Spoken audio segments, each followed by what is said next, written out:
Pitihän se tälle Villi ja Vapasarjan kakkoskaudellekin yksi rauturetki suunnitella. Ja nyt semmonen olisi käsillä. Vieraaksi tälle retkelle sain semmoisen miehen, jonka valokuvia on saattanut tulla monelle vastaan somessa, mutta se mistä mä sut tunnen alun perin, niin on ihan nämä kalastuspuolen jutut. Ja oikeastaan me ollaan varmaan joskus 4 vuotta sitten ensimmäisen kerran oltu yhteyksissä, mutta koskaan ei olla kasutusten tavattu. Saatiin sitten käyty kalaretkellä, mutta nyt sekin sitten toteutuu. Joo, siistiä. Joo, kiva kun pääsit matkaan. Me ollaan tässä niin kuin alkuhiot jo otettu, mutta meidän suunniteltu järvi, niin ei nyt vielä häämötä eessäpäin, mutta siellä se hiljalleen lähenee. Vielä kakkoshiki ja sitten uimaan, kun päästään leiriin. Jep, ei muuta, lähdetään tutkimaan. Noniin. Villi ja Vapa-sarjassa tein kalaretkiä eri vieraiden kanssa retkikohteiden vaihdellessa Etelä-Suomen erävesiltä aina pohjoisen jylhiin tunturimaisemiin saakka.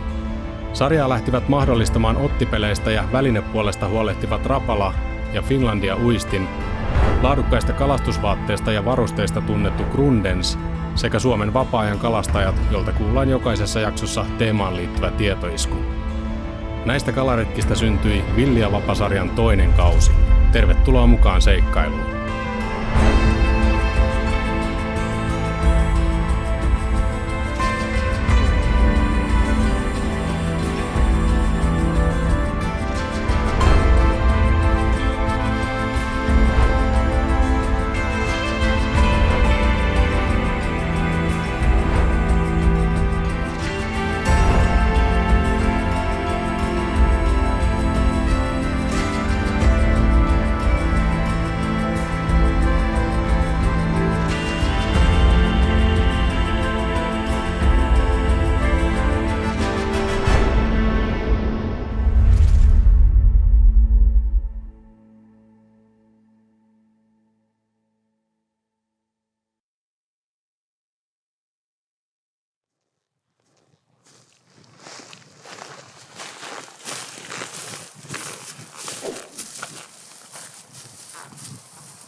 Mihin me ollaan menossa ja mitä tekemään? Hei muuten ensi alkuun mä unohdin kokonaan esitellä niin kuin nimeltä, että kuka mulla on vieraana. Eli Romppaisen Jari.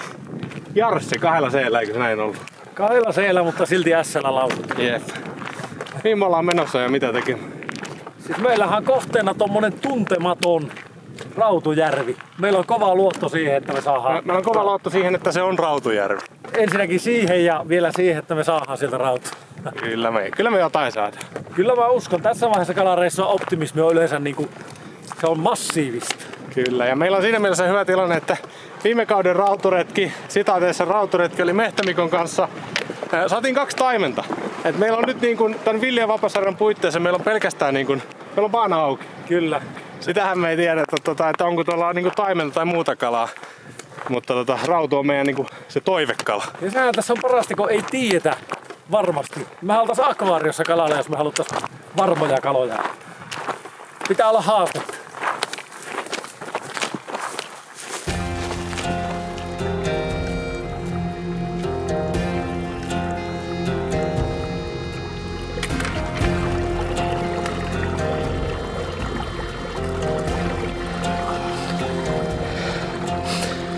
Viimeiselle etapille.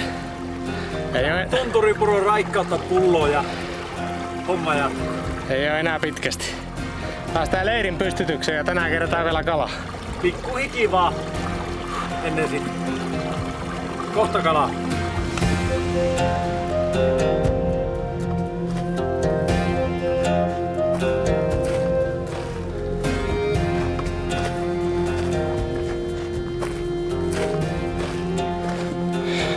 Nyt kuule näkyy vettä. Siellä on varmasti enemmän kallaa kuin vettä. Se on hyvin todennäköistä kyllä. Jospa se olisi 1 tai 2 kalaa meillä varattuna.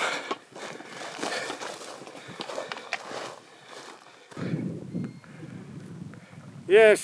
Perillä. Aivan upean näköinen järvi. Tietysti tää kelikin tekee sen. Meillä on kyllä niin kesäiset kelit. Olosuhteet on niin kohilla, että tää ei käydä uimassa heti käteen. Joo, otettiin tämmönen niin kuin kaikkein hienomman näköinen niemi, mikä tästä löytyi, niin valikoidaan leiripaikaksi. Tästä lähdetään uinnin ja leirin pystykseen ehkä pienen iltapalan jälkeen niin pommittamaan. Yes. Ja kohta syödään rautua. Ehkä.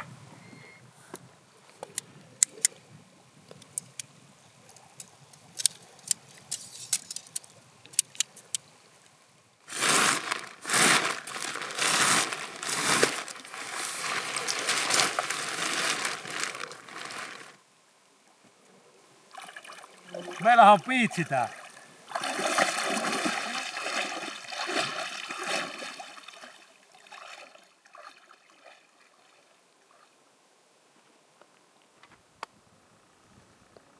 Oskari siellä kuvaa B-rollia.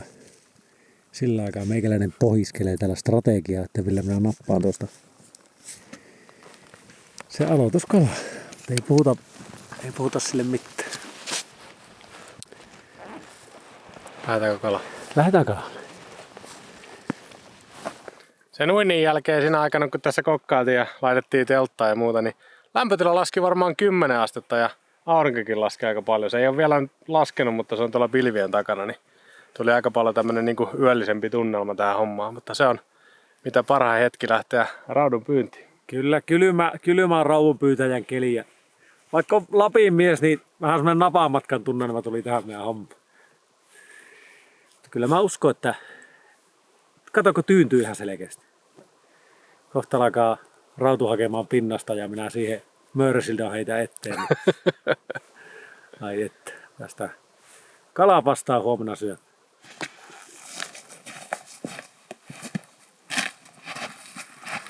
Mietittiin tossa, että lähdetäänkö leiristä tonne päin vai tänne päin, mutta Jarssella on sen verran vahvempi toi raudun vaino, niin lähdettiin hänen vainonsa perässä tähän päähän. Vieras korea mies tuo. Mut yli ajettiin täysin. Ei vaan, mulle kelpas kyllä molemmat suunnat. Mutta sit jos täältä ei mitään saada, niin kyllä vahvasti syyllistän. Sitten lähdetään raftilla järvelle. Niin joo, meillä on backrafti mukana. Katsotaan, jos ne ei täältä, jos me ei rannalta tavoiteta, niin se on aina optiona sitten. Jännityksellä seuraan, kun Oskari ottaa ensimmäiset heitot. Ei ole vielä viehettä. Ai sillä on vielä viehettä. Voisit videolle vähän niinku teeskennellä mukaan niinku heittäsit. Se näyttää uskottavalta. Ei, otellaan hetki.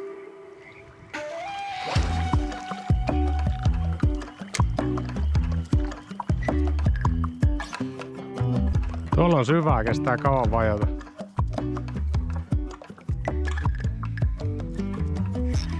Oi, luulin kalaksi oli kivi. Tuossa on tollain selkeä, kun mä heitän tonne pitkälle, niin antaa vajoa aika pitkään, mutta sitten tää veikkaisin, että se matalan ja syvän raja on tossa jossain 15-20 metrin päässä. Ensimmäisen tärpin odottava tunnelma.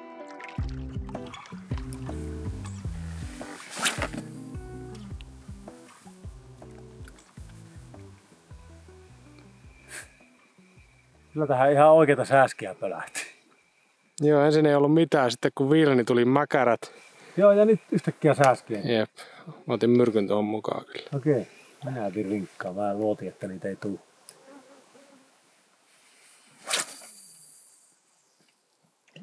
Kohta Möyräsiltaa viedään. Jotenkin tää tyyntyvä järvi. Tää herättää niinku suurta luottamusta. Sä laitoit sen 10 grammaa. Nyt on 10 grammanen ja Semmonen kuparikulta. just. Joku. Kirkas. Mä laitan varmaan sen mustan sitten. Vähän varioidaan. Kyllä. Joo, ja kyllä mulla jossain vaiheessa lähtee se hopia päähän, jos ei ala tulemaan tulos. Heitto pittuutta täällä saa ollakin. 15 grammanen sikäli nyt houkuttaa. Yksi heitto vielä tuolla.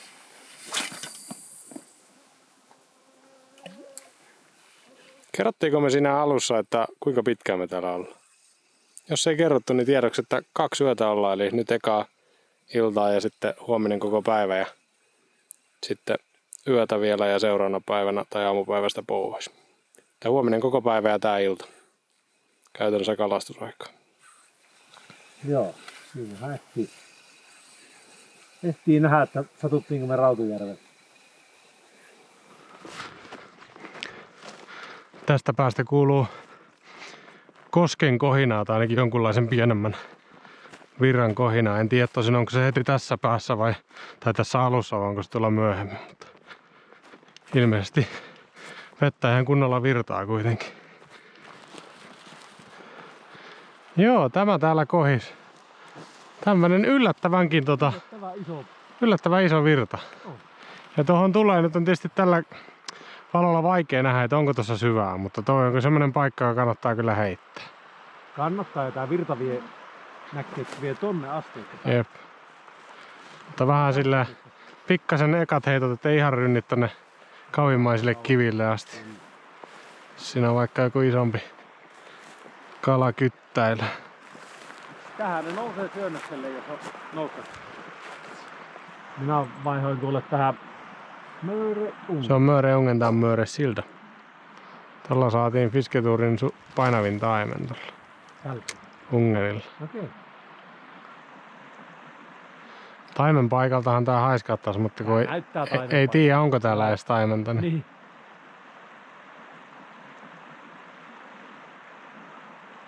Ui, kyllä sieltä kuule rautu iski. Punainen vatsa siellä. No eikö se näy punaisen vatsa? Joo, oli. Okei. Kyllä mä aika varma olin, että se oli kyllä rauta. Kyllä se varmaan. Se ei ollut niin iso, että olisi oikein harmittanut, että pääsi. Joo, mutta se on aina positiivinen merkki, kun En tietysti tässä hämäröissä koskaan ihan varma voi olla, mutta kyllä mun mielestä se oli kyllä punainen. Kyllä mä rahani punaiselle laittaisin. Joo.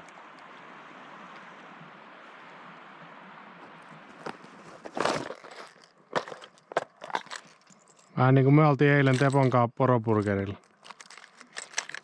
Me oltiin tosissaan tankkaus.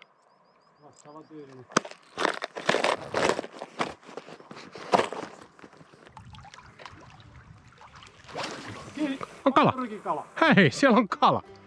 Se on siellä vieläkin joku. Kato! Meillä on ensimmäinen kala kiinni ja Otti muutaman se on vielä päin rautu. On, se ihan oikea rauta. Otti muutaman niin villiin hypy, että en ole oikeastaan tommoista. Oi, muuten on hieno punainen vatsa. Oh. Saataisiko ne sellainen sievästi tuo haa? Ei tarvitse suuttaa. Elää nyt siinä. Nyt näyttää pahalta, Ja kyllä! Come on, huomenna syödään hyvin. Rauvun kalastus on mukavaa homma. Ja nimenomaan rauvun saaminen se on vielä mukavampaa kuin itse kalastaa. Mahtavaa. Niin se tulee siinä kohtaa, kun sä sen pahimman optimismin aina piiskaat pois. Ja kun sä alat pikkusen vaipuu jo semmosen niinku mekaaniseen Epätoivo. sä vaan heität. Sä et oo ihan enää varma, että onko se mitään järkeä. Niin siinä kohtaa se iskee. Juttelet mukavia ja se on sellainen, mitä mä uskaltaisin valehella, kun on vähän piilossa tuolta. Puoli kiloa, ei oo ihan. 400 grammaa. 400. Sopiva kalapuikka. Juurikin semmoinen. No niin, on se Rautujärvelle me tultiin ilmeisesti. Otapa tohon nyt, kun oli ihan kuten avausrauta. Tätähän tänne tultiin hakemaan. Tätähän tänne tultiin. Miten mä saisin tän näyttää mahdollisimman isolta? Ihan kilosta tästä en saa minäkään, mutta niin kuin nättikö sikaa pienet. Tämä turvaa meidän huomisen proteiinisaannin. Tämä turvaa meidän kalareissun. Ei tullut raudaton reissu. Kyllä. Tästä on hyvä jatkaa kohti vielä isompi. Jos mahdollista. Jos se on mahdollista. Mut hienoa. Näyttääkö, että on minun harjoittelevyyden sitä? On helppo. Ja ylikin. No niin. Sittenhän ei tarvii juuri isompi ollakaan seuraa.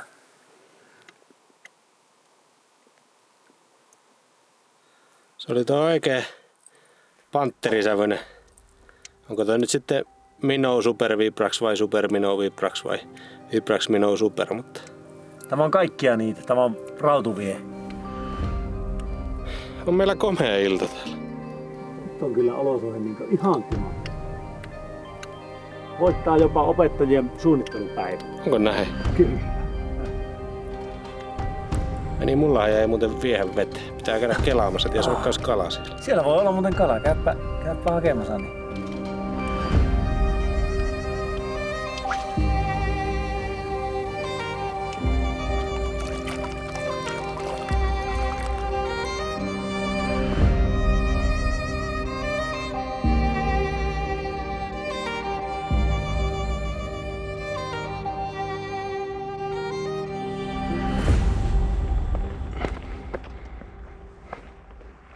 Mukavaa, että norjalaiset on jättänyt tähän tämmöiset kivet, että pääsee tänne kärkeen asti.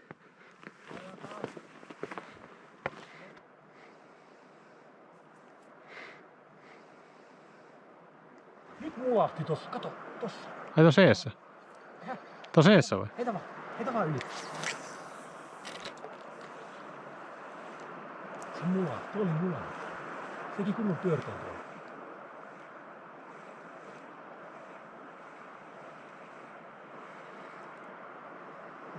Eikö reagoi?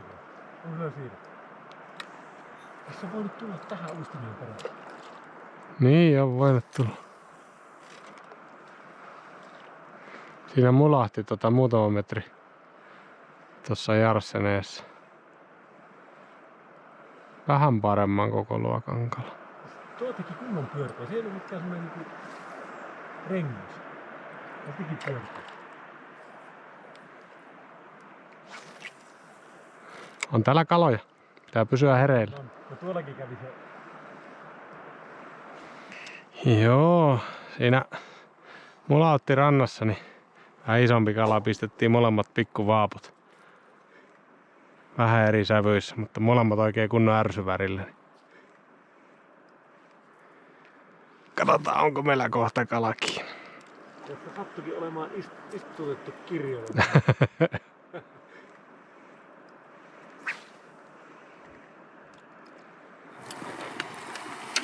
Oli pakko antaa peliaikaa tuohon, kun mulahti. Varmaan 3 metrin päässä. Se on nyt ratkaiseva viehevalinta, että millä se... Mä lähden kun nyt on pimiää. Mä lähden mustalla. Musta kupaari. Näetkö tuolla?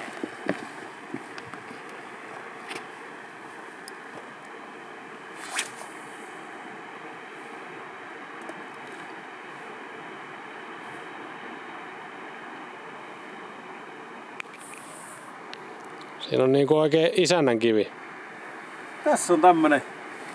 Ne oli jättänyt norjalaistamaan. Sitä varten tässä saattaa olla istuttu. Kalat mulahtelee tuossa sitä vaan ettei jaloissa. Tässä on hyvä. Näytti semmosen niinku lupaavan. Sopivan poltteet, kun kohta pötkähetään. Huomenna on hirviän kolahtettua. Saatto olla jopa 1,5–2 kalaa. Ja todennäköisesti olikin. Kunnon pyörre, ei tuommoista pienet tee. Malttaako sitä nukkua olla?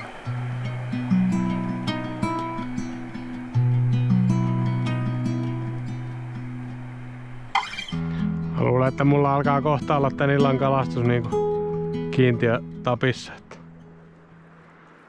Joo, kyllä se alkaa olla. Alkaa uni kohta maittaa. Vähän jännitystä iltaa, kun pulauttaa tossa jalkojen juuressa kala.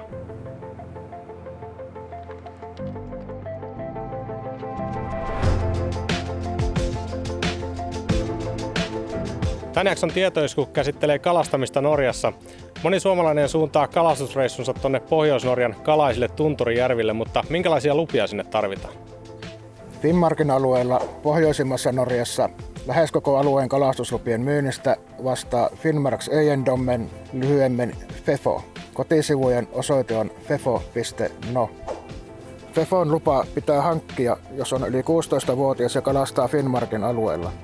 16–20-vuotiaille lupa on kuitenkin maksuton. Lupa kattaa sellaiset vesialueet, joihin ei nouse merestä vaelluskaloja, eli käytännössä kaikki järvet ja lammet sekä virtavedetkin niiltä osin, kun niihin ei nouse merestä vaelluskaloja. Luvat voi ostaa helposti netistä natureit.no-sivuston lupakaupasta. Norjassa Suomen kalastenhoitomaksua vastaavan luvan tarvitsee ainoastaan kalastaessaan merestä nousevia vaelluskaloja. Tunturialueella kalastusluvaksi riittää pelkkä FEFON lupa. No onko kalastus sallittua Finnmarkissa meille ulkomaalaisille ympäri vuoden?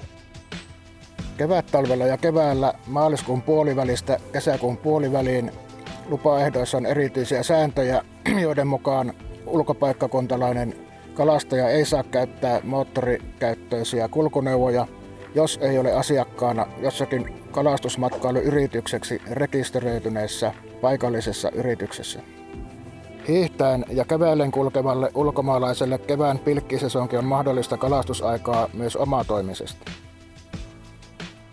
No miten se kalastusvälineiden desinfiointi? Onko se tarpeen tuolla tuntureilla kalastaessa?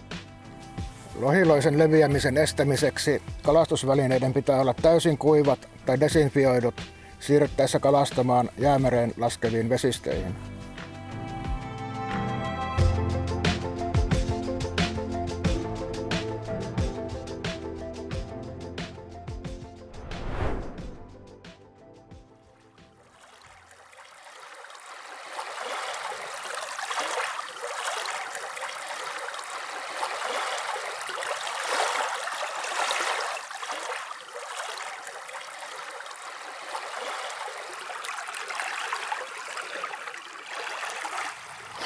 Parempi piitsi. Syvene. Näköjään. Pitää käydä kohta uudestaan uimassa.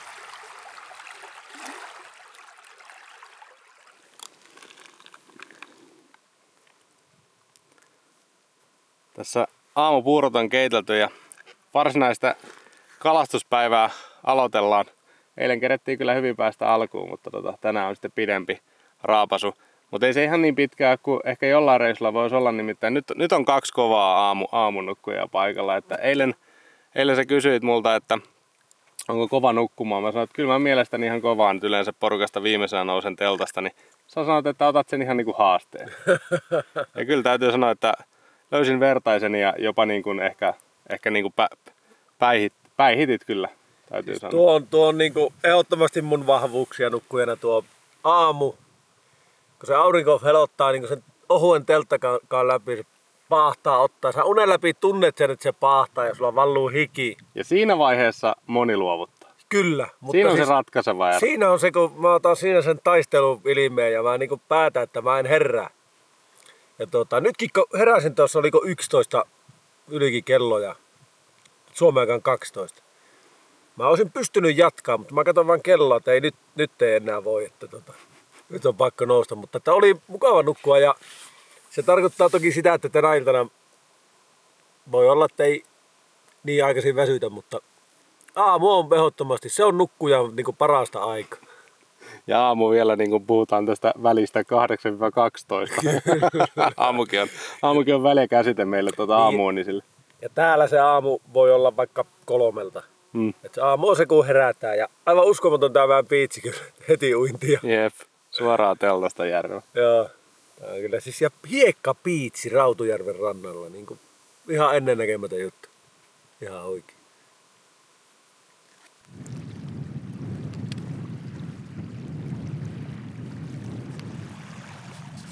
Näin syntyy taidetta.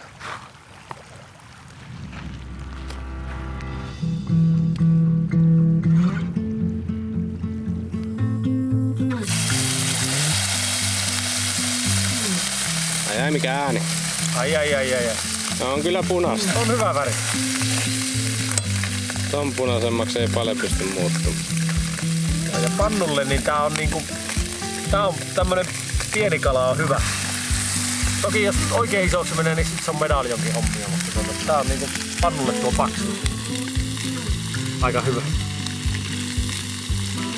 Muutenhan me oltais aika isojakin tossa otettu, mutta otettiin kasvamaan.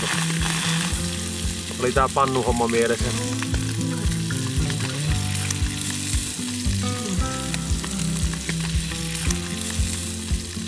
Ai. ekat raudut uudelta järveltä. Ja nyt on rautu päässyt niinku siihen sen ideaaliin olomuotoon, eli ruisleivän päälle.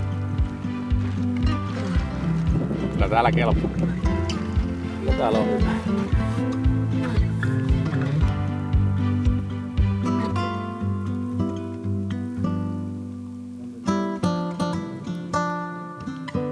Vielä ennen kuin lähdetään kalastusta jatkamaan, niin otetaan tämmönen pieni viehe-esittely, eli millä viehearsenaalilla lähdettiin tätä retkeä ja tätä järveä niin kuin tämän haastetta taklaamaan. Nythän meillä on jo sen verran käsitystä, että tällä rautua on, että yksi rautu on käynyt pinnalla ja yksi näkyy tärpistä ja yksi mahdollinen vähän isompi sinne mulautti. Että nyt me tiedetään olemaan Rautujärvellä.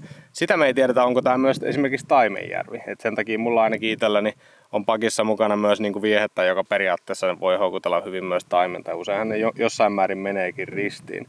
Mutta ennen kuin mennään noihin vieheisiin, niin jos sä oot meistä huomattavasti kokeneempi raudonkalastaja, niin jos semmoisia elementtejä, että mitä niin kuin ylipäänsä, jos tullaan ennen kuin viehettä edes laitetaan siiman päähän, niin mitkä on semmoisia juttuja, mitä niin kuin ehkä olisi hyvä raudonkalastuksessa huomioida? Joo, no ensinnäkin raudonkalastuksessa aika perustilanne on se, että katsellaan karttoja, että mitkähän voisi olla rautujärviä. Ja yleensä, jos on niin kuin silleen, että on useampia järviä lähekkäin, ja itsellä on ollut aina se, että mä katson, että jos siihen on tuleva puro ja lähtevä puro, niin se on yleensä hyvä merkki.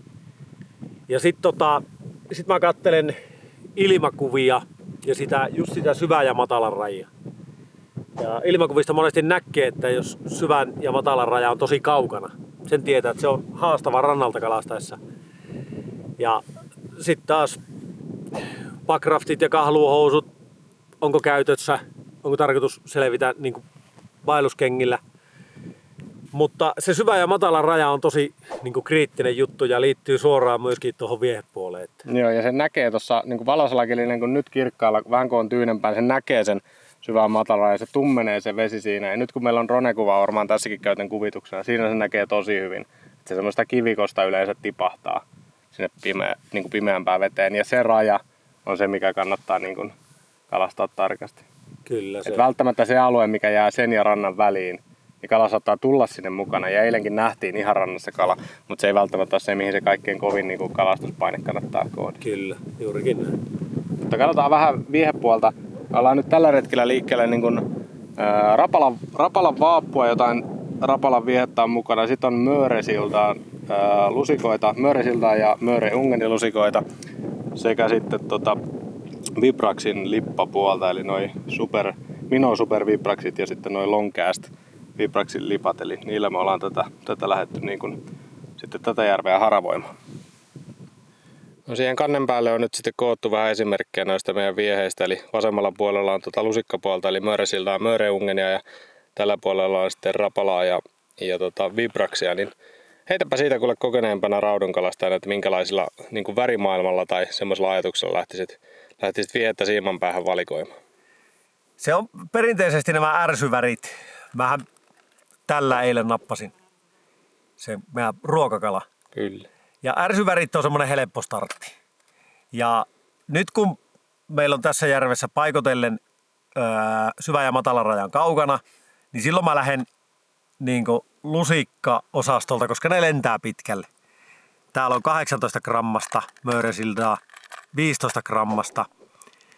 Ja näitä mä lähdin niin kuin siinä kohtaa, kun syvä- ja matalan raja oli kaukana. Mutta väripuolesta niin mä sanoisin, että kannattaa niin kuin kierrättää. Et ei mulla, se on helppo startti ärsyvärillä, mutta sitten taas, että kyllä niin kuin ihan mustasta hopeaa kultaan, niin tavallaan kaikilla on saanut onnistumisia ja ylipäätään sitten kierrätät ja testaat, niin se on tuottanut tulosta.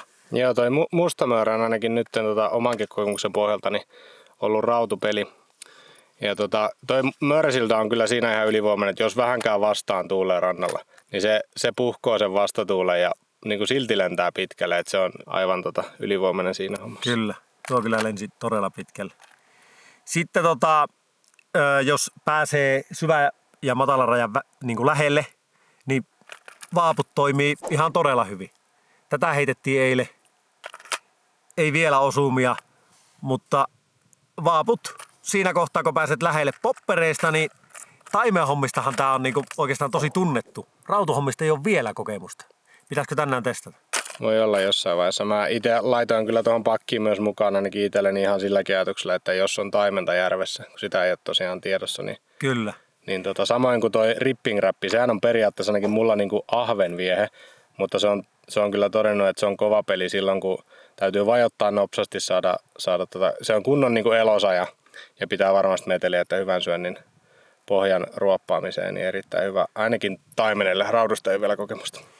Kyllä, ja mä en ole niinku lippaa vielä heittänyt koskaan raudulle. Ja mä ajattelin, että mä ottaisin tänään semmoisen haasteen, että mä heitän lippaa ja sitten mörreungeni. Näitä mä oon vähemmän käyttänyt raudunkalastuksessa. Näillä lähdetään nyt. Teemme näin, ja sä lähdet backraftilla, mä lähden rantaa pitkin. Joo, mä tuun backraftilla ainakin tonne järven pään lähettyville ja katsotaan sitten, kuka käyttää backraftia vai kannetaanko sitä. Otetaanko semmonen haaste, että jos me ylipäänsä tänään lettoja paistellaan, niin isoimman kalan saanut, niin saa kyllä lepovuoro ja toinen paistelee. Lähdetään siitä.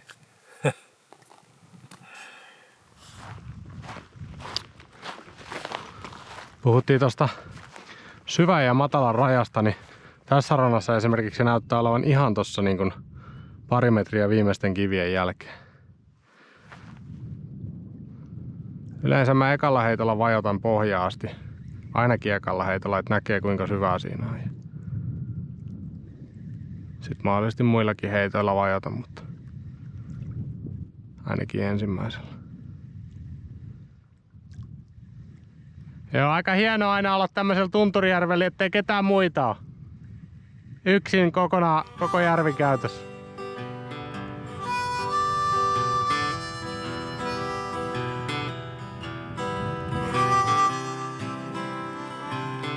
Aika lepposen näköistä touhua.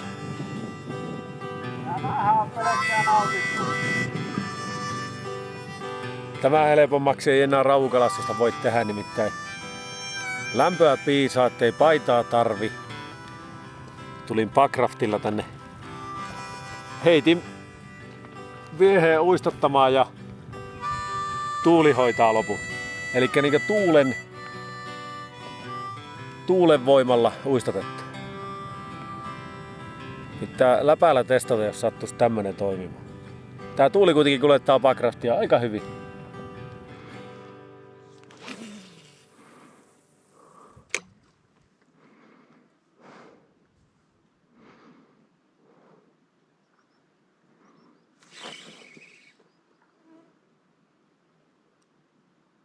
Siinä kävi ehkä tärppipudotuksessa. Tuli semmonen pikkuinen näppö tuossa, kun se vajosi. Oli ehkä tärppivajoituksessa. Ainakin se siima hetkellisesti näpäytti ja siinä oli vielä monta metriä pohjaa. Mä oon joskus saanut raudun silleen vajoituksesta ja hyvänkin raudun. Joo. Ei vissiin tärppiä vielä. No ei vielä. Tuolla keskempänä, kun et tiedä onko alla 20 vai 30 metriä vettä, niin jotenkin tuntuu että ollaan niin isossa veessä. Ei toki tarvitsisi yhden tärpin, niin heti luottamus tekemiseen nousi. Jotenkin tuntuu, että tää niinku matala ja syvä raja. Ja mä lähden sitä valumaan tonne päin ja heittelee siitä. Siinä ne, uskon, että siinä ne kiertää. Jossain 5 metrissä.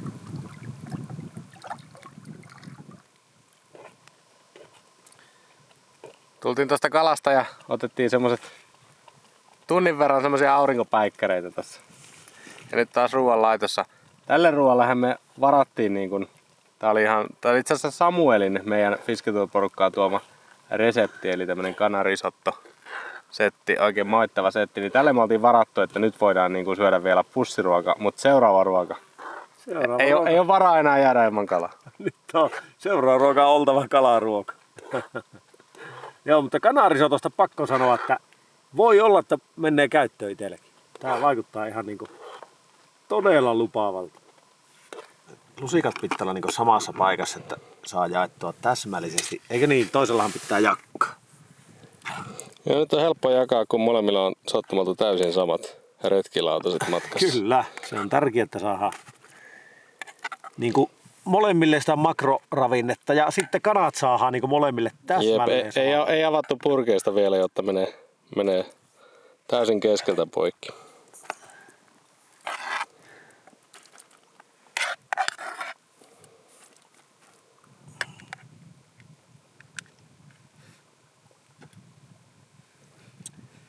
Ja kohan se malttaisi tulla syömään.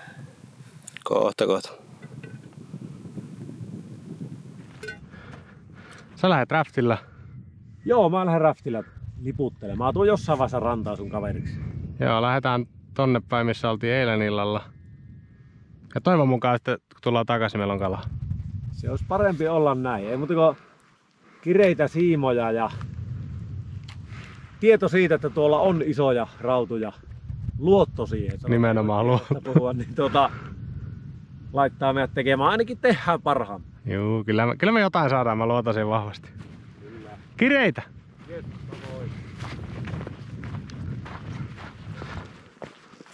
Nyt on vielä tää on aika lämmin vaihe illasta, eli suurin piirtein näihin aikoihin me eilen tultiin. Siitä sitten rupesi viilenemään aika äkkiä, niin piti ottaa kunnolla lämpimämpääkin mukaan. Todennäköisesti ollaan kuitenkin sen verran pitkää tällä iltareissulla, ellei sitten joku oikein hyvä saalisterä häkkitään heti alkuiltaan.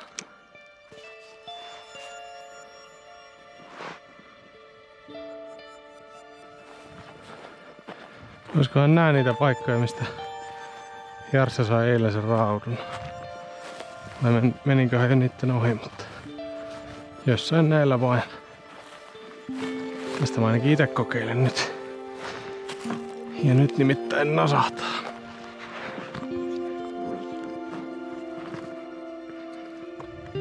Haavihollille.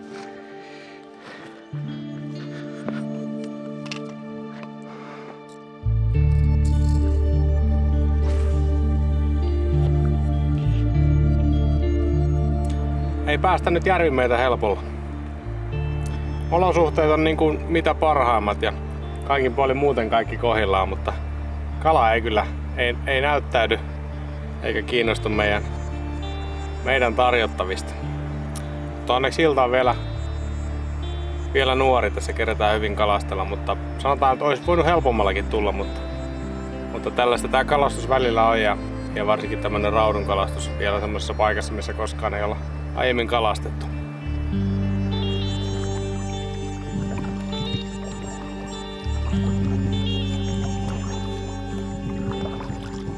Olisi kyllä hieno, kun joku rautu uisi tohon perään, että saisit joku havainnon tänäänkin.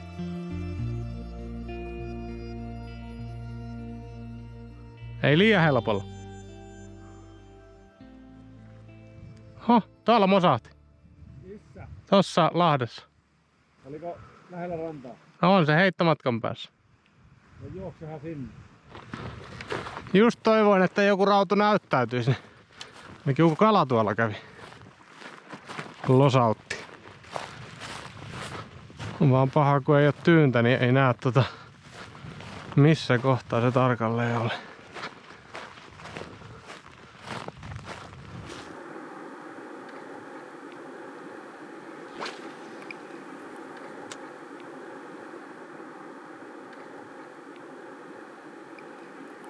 Mystinen lintu.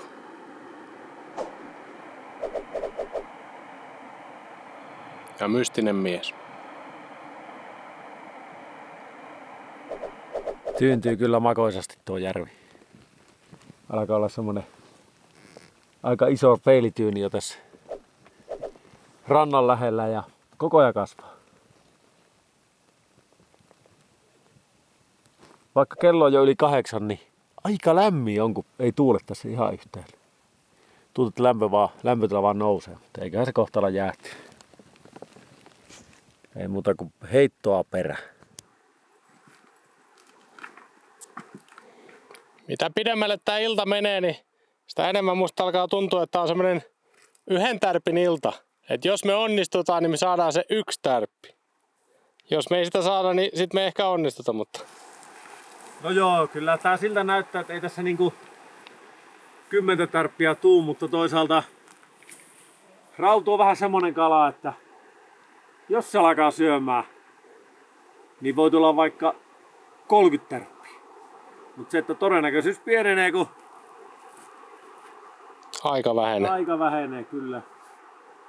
Hieno iltavalo meillä on tässä. On niin, ja sitten katsotaan, alkaa olla ihan pläkätään järvi. Mutta ei kyllä näy nyt tuikkeja eikä muahuksia. Joku niitä pitelee vielä. Pyrin laittaa semmosen perhon, mikä jotenkin natsaa johonkin sävyyn.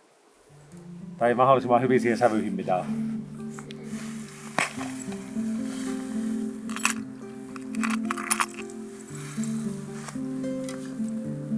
Ungenin luotto taas. Jotenkin tämä ja juurikin tämä väri. Jotenkin mä haistelin tätä tän illan sävyä, niin tää jotenkin natsaa tuohon tummat vuoret ja tommonen kullanhohtoinen aurinko. Niin sillä lähdetään hakemaan. Niin. Totta.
Sieltä herkkua vähän pannulla. Joo, ei tirise rautu eikä taimen pannulla, mutta jotain tirisee sentään. Sanotaan, että jos vaelluksella niin paras, mitä voi tiristä pannulla, on punalihanen, niin toisessa paras on lettu. Kyllä. Tämä nyt huono tilanne on, vaikka vähän harmittaakin, ettei kalaa saatu. Ja meillä oli se veto, että se kumpi saa isomman, niin se saat sillä lailla. Mutta koska kumpikaan ei saanut mitään, niin tässä vuorotellen paistellaan. Kyllä, kyllä. Mutta kyllä me annettiin mahdollisuus kaloille. Joo, ja kalat ei antanut kyllä ehkä meille mahdollisuutta. Tai siltä se ainakin tuntui. Mä luulen, että aika moni kala näki meidän vieheet tänään.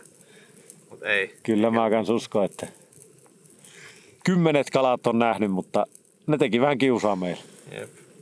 Kyllä mä luulen, että mä ehkä ennen nukkuamenoa, jos katsotaan nyt, jos vielä intoa riittää, niin käyn heittää tuossa niemessä. Mutta sitten on todennäköisesti niin hämärää jo, että ei paljon kuvata enää. Jos tää video tästä vielä jatkuu pitkästi, niin sitten se voi olla, että me jonkun kalan siitä saadaan. Kyllä.